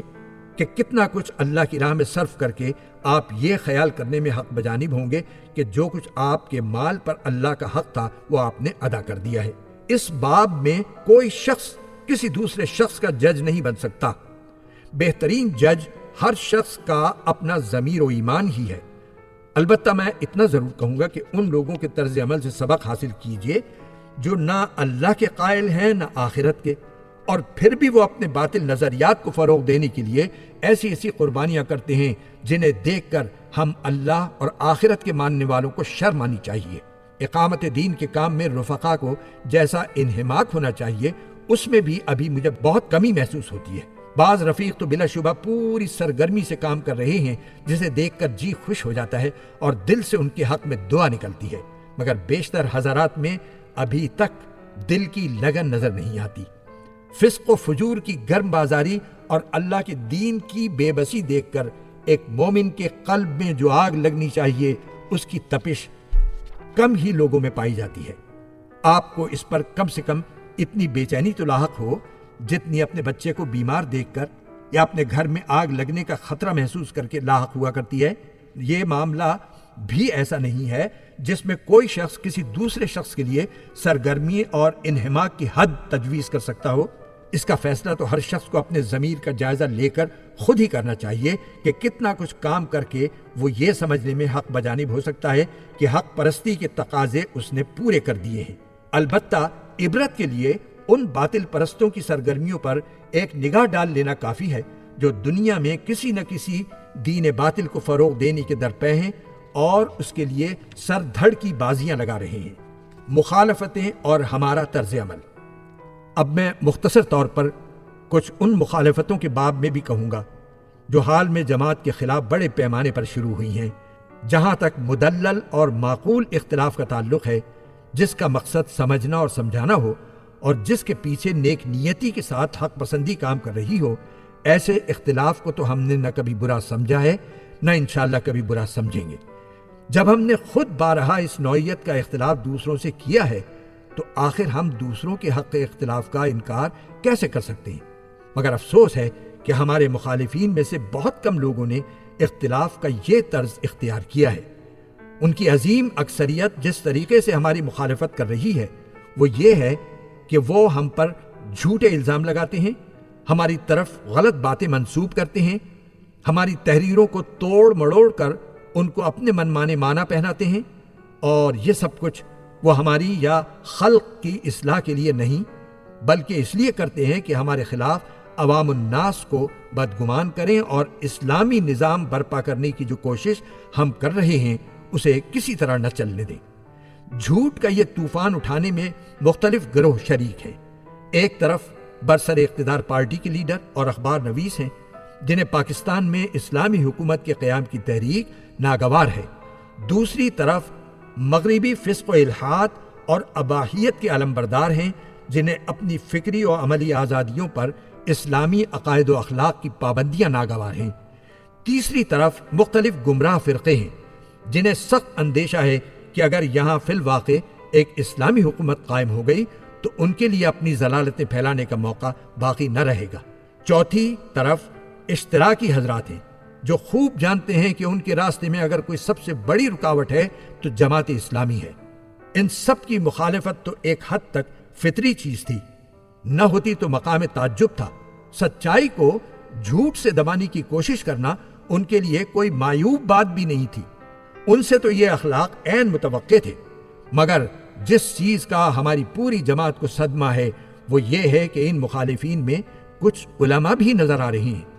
اور غضب یہ ہے کہ جھوٹ اور فتنہ پردازی کے ہتھیار استعمال کرنے میں بعض حضرات نے گمراہ گروہوں کو بھی مات کر دیا ہے۔ یہ آخری چوٹ فی الواقع ہمارے لیے سخت اذیت بخش ہے، اس لیے نہیں کہ ہمیں کچھ ان حضرات کی طاقت سے اندیشہ ہے، بلکہ صرف اس لیے کہ ہم ان حضرات کو دیندار اور خدا ترس سمجھتے تھے اور انہیں اس روپ میں دیکھنے کی ہرگز توقع نہ رکھتے تھے۔ ہماری تو یہ تمنا تھی کہ یہ اسلامی انقلاب لانے کی کوشش میں آگے آگے ہوتے اور ہم ان کی رکاب تھام کر چلتے، مگر افسوس کہ انہوں نے ان صفوں میں شمولیت کو پسند کیا جہاں سے کمیونسٹ اور منکرین حدیث اور قادیانی اور مغربی فسق و فجور کے علمبردار ہم پر حملہ آور ہو رہے ہیں۔ کاش یہ کچھ دیر کے لیے ٹھہر کر سوچ لیتے۔ بہرحال اب جب کہ ان مختلف اطراف سے ہماری مخالفت اس رنگ میں ہو رہی ہے، میں ضروری سمجھتا ہوں کہ اپنے رفقا کو اس باب میں بھی کچھ ہدایات دے دوں۔ اس سلسلے میں میری اولین ہدایت یہ ہے کہ آپ کسی حال میں مشتعل نہ ہوں، اپنی زبان اور مزاج پر قابو رکھیں۔ جب کبھی اشتعال کی کیفیت ابھرتی محسوس ہو، اسے نزع شیطانی سمجھ کر اللہ کی پناہ مانگے۔ حقیقت یہ ہے کہ اس کام کو خراب کرنے کے لیے شیطان ہی یہ چال چل رہا ہے۔ وہ ایک طرف ہمارے مخالفین کو جا جا کر اکساتا ہے اور ان سے بے جا حملے کرواتا ہے، اور دوسری طرف ہمیں اکسانے کی کوشش کرتا ہے تاکہ ہم جواب اور جواب الجواب میں الجھ کر رہ جائیں اور کسی طرح یہ کام نہ کرنے پائیں جو اسے ناگوار ہے۔ ہمیں اس کی اس چال میں نہ آنا چاہیے۔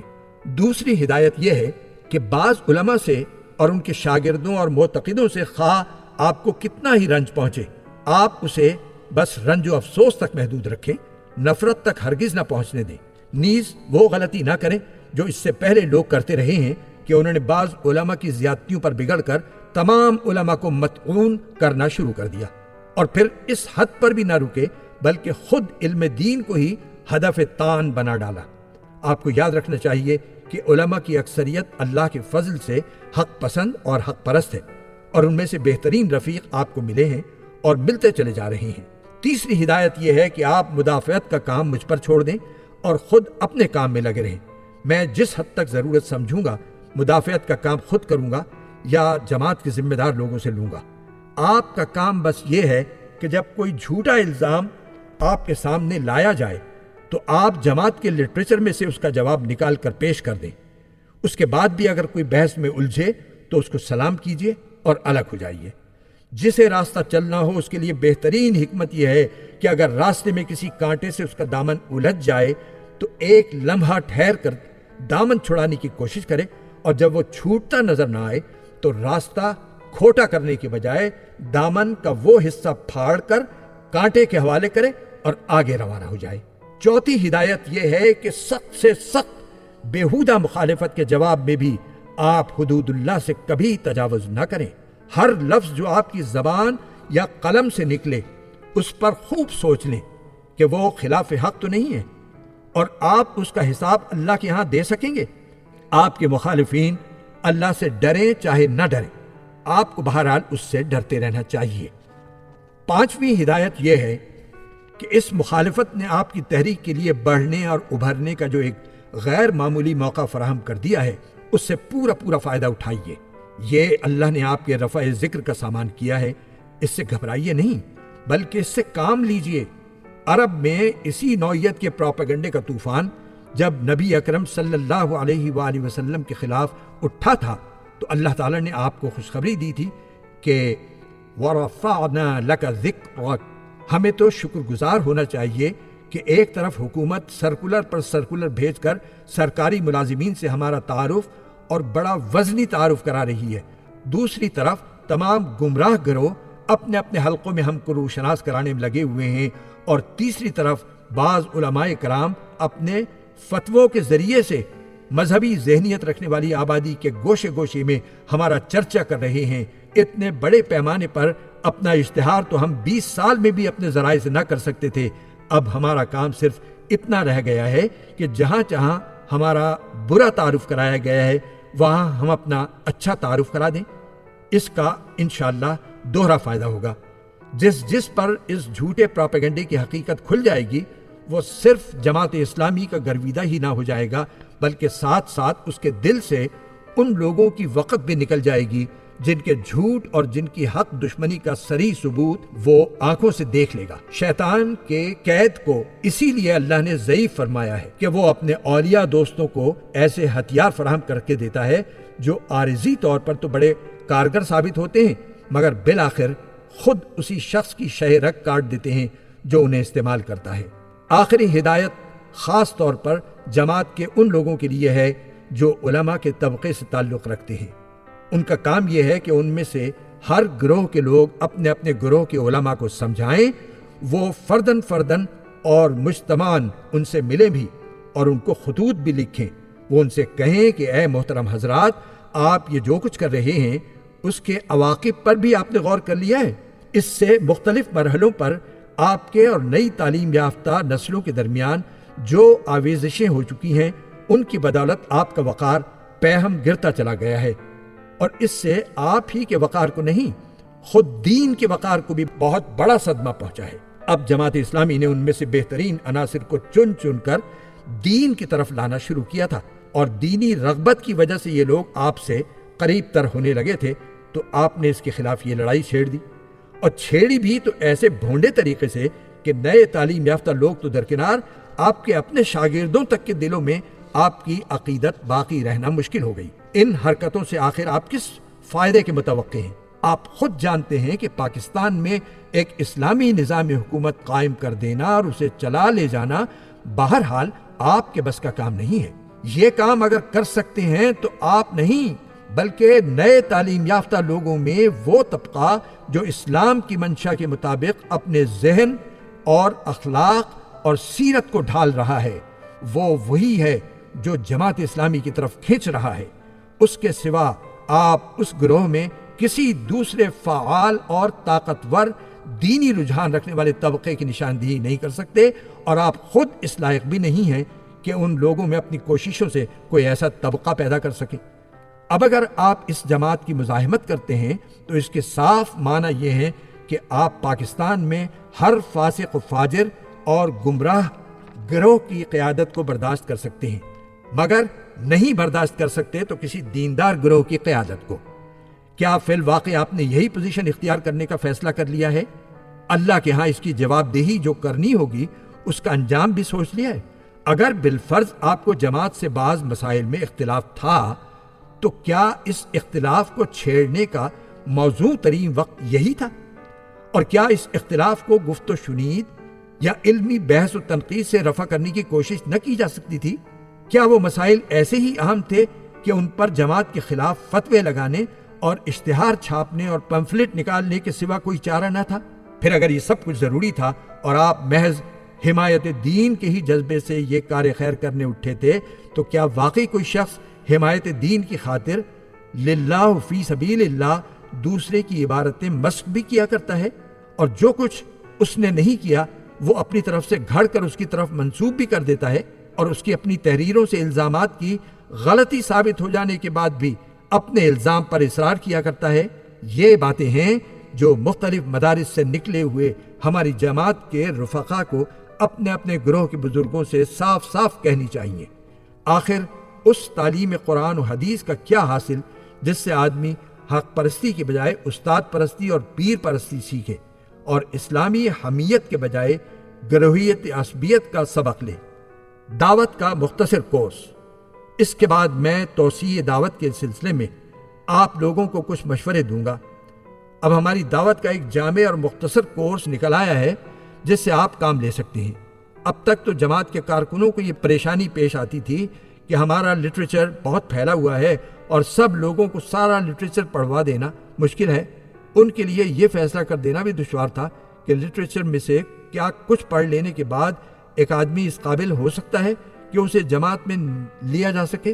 مگر اب یہ دشواری ہماری چند مطبوعات کے نکلنے سے رفع ہو گئی ہے۔ آپ جن لوگوں سے بھی جماعت کا تعارف کرائیں ان کو پہلے یہ چیزیں پڑھنے کے لیے دیں: الف، جماعت اسلامی کا مقصد، تاریخ اور لائحہ عمل، ب، دعوت اسلامی اور اس کے مطالبات، جیم، جماعت اسلامی کی دعوت، دال،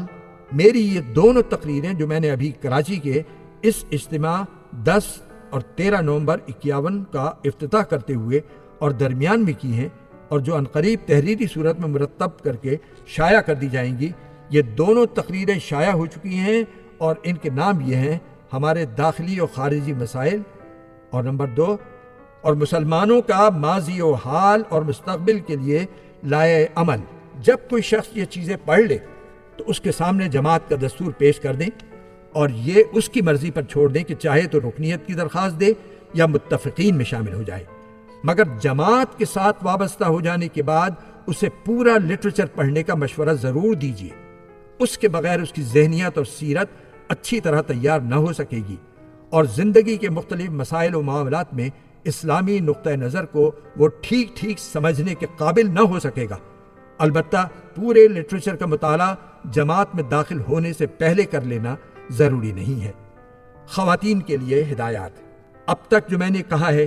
اس کا بیشتر حصہ مردوں اور عورتوں کے لیے مشترک تھا۔ اب میں خاص طور پر کچھ باتیں ان خواتین سے عرض کروں گا جو جماعت کے ساتھ وابستہ ہیں یا اس سے دلچسپی رکھتی ہیں۔ نمبر 1، اولین ضرورت اس بات کی ہے کہ آپ اپنے دین سے زیادہ واقفیت حاصل کریں، نہ صرف قرآن سمجھ کر پڑھیں بلکہ کچھ نہ کچھ حدیث اور فقہ کا بھی مطالعہ کریں۔ نہ صرف دین کی بنیادی باتوں اور ایمان کے تقاضوں کو جانیں بلکہ یہ بھی معلوم کریں کہ آپ کی ذاتی زندگی، گھر کی زندگی، خاندان کی زندگی اور عام معاشرتی زندگی کے بارے میں دین کے احکام کیا ہیں۔ احکام دینی سے عورتوں کی عام ناواقفیت ان اسباب میں سے ایک اہم سبب ہے جن کی بدولت مسلمان گھروں میں غیر شرعی طریقے رائج ہوئے ہیں، بلکہ جاہلیت کی رسموں تک نے راہ پالی ہے۔ آپ کو سب سے پہلے خود اپنی اس خامی کو رفع کرنے کی طرف توجہ کرنی چاہیے۔ جماعت کی طرف سے بھی انشاءاللہ اس امر کی پوری کوشش کی جائے گی کہ مستقل زنانہ تربیت گاہیں قائم کی جائیں، مگر ابھی اس کا انتظام کرنے میں کچھ مشکلات حائل ہیں۔ سر دست یہ طے کیا گیا ہے کہ جہاں جہاں ممکن ہو مردانہ تربیت گاہوں کے ساتھ ایسا باپردہ انتظام کیا جائے جس سے خواتین بھی تربیت کے کورس میں شریک ہو جائیں۔ جہاں اس کا موقع ملے آپ اس سے پورا فائدہ اٹھائیں۔ دوسرا کام یہ ہے کہ آپ کو دین کا جو علم حاصل ہو اس کے مطابق آپ اپنی عملی زندگی کو، اپنے اخلاق اور سیرت کو اور اپنے گھر کی زندگی کو ڈھالنے کی کوشش کریں۔ ایک مسلمان عورت میں کیریکٹر کی یہ مضبوطی ہونی چاہیے کہ وہ جس چیز کو حق سمجھے اس پر سارے گھر اور سارے خاندان کی مخالفت و مزاحمت کے باوجود ڈٹ جائے، اور جس چیز کو باطل سمجھے اسے کسی کے زور دینے پر بھی قبول نہ کرے۔ ماں، باپ، شوہر اور خاندان کے دوسرے بزرگ یقیناً اس کے مستحق ہیں کہ ان کی فرما برداری کی جائے، ان کا ادب و لحاظ کیا جائے، ان کے مقابلے میں نشوز اور خودسری نہ اختیار کی جائے، مگر سب کے حقوق اور اللہ اور اس کے رسول کے حقوق سے نیچے ہیں، نہ کہ ان کے اوپر۔ اللہ اور رسول اللہ صلی اللہ علیہ وسلم کی نافرمانی کے راستے پر جو بھی آپ کو چلانا چاہے آپ اس کی فرما برداری سے صاف انکار کر دیں، خواہ وہ باپ ہو یا شوہر۔ اس معاملے میں آپ ہرگز کسی سے نہ دمیں، بلکہ اس کا جو بدتر سے بدتر نتیجہ آپ کی دنیاوی زندگی کو برباد کرتا نظر آئے اس کو بھی تو کلن علی اللہ گوارا کرنے کے لیے تیار ہو جائیں۔ دین کے اتباع میں آپ جتنی مضبوطی دکھائیں گے انشاءاللہ اتنا ہی آپ کے ماحول پر اچھا اثر پڑے گا اور بگڑے ہوئے گھروں کو درست کرنے کا موقع آپ کو ملے گا۔ اس کے برعکس بیجا اور غیر شرعی مطالبات کے آگے جس قدر آپ جھکیں گی آپ کی اپنی زندگی بھی اسلام کی برکات سے محروم رہے گی اور آپ اپنے گرد و پیش کی سوسائٹی کو بھی ایمان و اخلاق کی کمزوری کا ایک برا نمونہ دیں گی۔ تیسرا کام آپ کے ذمہ یہ ہے کہ تبلیغ و اصلاح کے معاملے میں اپنے گھر کے لوگوں، اپنے بھائی بہنوں اور اپنے قریبی رشتہ داروں کی طرف سب سے زیادہ توجہ کریں۔ جن بہنوں کو اللہ نے اولاد دی ہے ان کے ہاتھ میں تو گویا اللہ نے امتحان کے وہ پرچے دے دیے ہیں جن پر اگر وہ کامیابی کے نمبر نہ لے سکے تو پھر دوسرا کوئی پرچہ بھی ان کے اس نقصان کی تلافی نہ کر سکے گا۔ ان کی توجہ کی مستحق سب سے بڑھ کر ان کی اولاد ہے، جسے دین اور دینی اخلاق کی تربیت دینا ان کی ذمہ داری ہے۔ شادی شدہ خواتین کا یہ بھی فرض ہے کہ وہ اپنے شوہروں کو راہ راست دکھائیں، اور اگر وہ راہ راست پر ہوں تو اس پر چلنے میں ان کی زیادہ سے زیادہ مدد کریں۔ ایک لڑکی ادب و احترام کے پورے حدود ملحوظ رکھتے ہوئے اپنے باپ اور اپنی ماں تک بھی کلمہ حق پہنچا سکتی ہے، اور کم از کم اچھی کتابیں تو ان کے مطالعے کے لیے پیش کر ہی سکتی ہے۔ چوتھا کام جسے آپ کو فرض سمجھتے ہوئے انجام دینا چاہیے یہ ہے کہ جس قدر بھی وقت آپ اپنے خانگی فرائض سے بچا سکتی ہوں وہ دوسری عورتوں تک دین کا علم پہنچانے میں صرف کریں۔ چھوٹی لڑکیوں کو تعلیم دیجیے، بڑی عمر کی ان پڑھ عورتوں کو پڑھائیے، پڑھی لکھی عورتوں تک اسلامی کتابیں پہنچائیے، عورتوں کے باقاعدہ اجتماعات کر کے ان کو دین سمجھائیے، یا جو تقریر نہ کر سکتی ہوں تو مفید چیزیں سنائیے۔ غرض آپ جس طرح بھی کام کر سکتی ہوں کریں، اور امکانی حد تک پوری کوشش کریں کہ آپ کے حلقہ تعارف میں عورتوں سے جہالت اور جاہلیت دور ہو۔ تعلیم یافتہ خواتین پر اس وقت ایک اور فرض بھی عائد ہوتا ہے جو ایک لحاظ سے اپنی اہمیت میں دوسرے تمام کاموں سے بڑھ کر ہے۔ وہ یہ کہ اس وقت مغرب زدہ طبقے کی خواتین پاکستان کی عورتوں کو جس گمراہی، بے حیائی اور ذہنی و اخلاقی آوارگی کی طرف دھکیل رہی ہیں، اور جس طرح حکومت کے ذرائع و وسائل سے کام لے کر عورتوں کو غلط راستے پر ڈالنے کی کوشش کر رہی ہیں، ان کا پوری طاقت سے مقابلہ کیا جائے۔ یہ کام صرف مردوں کے کیے نہیں ہو سکتا۔ مرد جب اس گمراہی کی مخالفت کرتے ہیں تو عورتوں کو یہ کہہ کر بہکایا جاتا ہے کہ یہ مرد تو تم کو غلام رکھنے پر تلے ہوئے ہیں۔ ان کی تو ہمیشہ سے یہی مرضی رہی ہے کہ عورتیں چہار دیواریوں میں گھٹ گھٹ کر مرتی رہیں اور انہیں آزادی کی ہوا نہ لگنے پائے۔ اس لیے ہمیں اس فتنے کا سدباب کرنے میں عورتوں کی مدد کی سخت ضرورت ہے۔ اللہ کے فضل سے ہمارے ملک میں ایسی شریف اور خدا پرست خواتین کی کمی نہیں ہے جو اعلیٰ تعلیم یافتہ ہیں، اور ان اپوائی بیگمات سے علم اور ذہانت اور زبان و قلم کی طاقت میں کسی طرح کم نہیں ہے۔ اب یہ ان کا کام ہے کہ آگے بڑھ کر ان کا منہ توڑ جواب دیں۔ وہ انہیں بتائیں کہ مسلمان عورت حدود اللہ سے باہر قدم نکالنے کے لیے ہرگز تیار نہیں ہے۔ وہ ڈنکے کی چوٹ کہیں کہ مسلمان عورت اس ترقی پر لعنت بھیجتی ہے جسے حاصل کرنے کے لیے اللہ اور اس کے رسول صلی اللہ علیہ وسلم کی مقرر کی ہوئی حدیں توڑنا پڑے۔ صرف یہی نہیں بلکہ ان کا یہ کام بھی ہے کہ منظم ہو کر ہر اس حقیقی ضرورت کو جس کی خاطر حدود شکنی کو ناگزیر کہا جاتا ہے، اسلامی حدود کے اندر پورا کر کے دکھائیں، تاکہ ہر گمراہ کرنے والے اور کرنے والی کا ہمیشہ کے لیے منہ بند ہو جائے۔ وآخر دعوانا ان الحمد للہ رب العالمین۔ ویژن پلس کمیونیکیشن، ابلاغ کی دنیا کا ایک نیا نام۔ ویژن پلس اسلامی اقدار کے فروغ کے لیے